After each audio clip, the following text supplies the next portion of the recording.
usahay na itugot si Lord nga balatian, no? Again, usahay na itugot ang Ginoo nga balatian. Why? As a wake up call aron pukawon ta.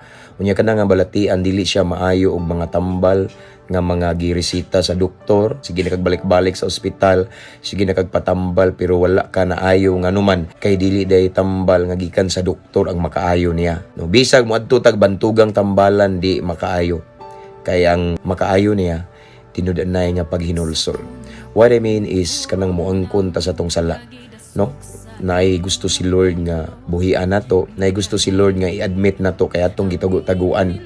Walay tao nakahibaw, si Lord nakahibaw. Gusto si Lord nga ato nang angkunon magpaubos ta. And then the moment nga atong gi-accept ato ang mistakes, natay failures ba? Unya maginulsol ta, mabalik ta sa Ginoo atong buhian, atong talikdan ang mga butang nga wa nalipay ang Ginoo din. Diha magsugod ang kaayuhan sa imong balatian, no?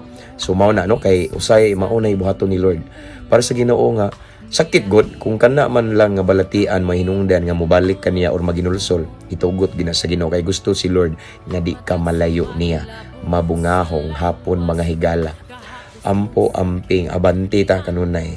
To God be all the glory. God bless.